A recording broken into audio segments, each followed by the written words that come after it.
నువ్వు వాళ్ళు ఉండదు బుజ్జమ్మ ఇంటికి వాళ్ళు ఏరో మనం ఉంది బుజ్జమ్మ ఫోన్ అన్నా చేస్తా వాడు ఇద్దరం ఏమో కోసం ఇద్దరం ఉన్నాం నిమ్మ వేసుకోమని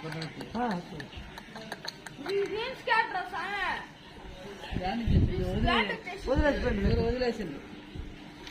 ఎవరో పట్టిస్తున్నాడు ఇలా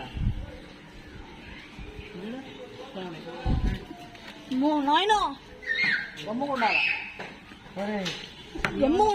ఏమన్నా పని పడతాయి గమ్ముకుంటారు పడతాడు అమ్మో ఏంది ఇన్ని వస్తున్నాయా ఈరోజు ఒక్కరోజు వస్తున్నాయి చూడండి వదిలేదు ఏమన్నా పెట్టి చూడండి ఎరకోతులు ఎరకోతులు ఈ అన్న సచివాలమ్మా 7,000 రూపాయలు సంపాదించుకుని మన మధు వాళ్ళకి అందరికీ కానీ సచివాలయం వాళ్ళు మధు సచివాలయం చేయించుకుంటాను నేను మామూలు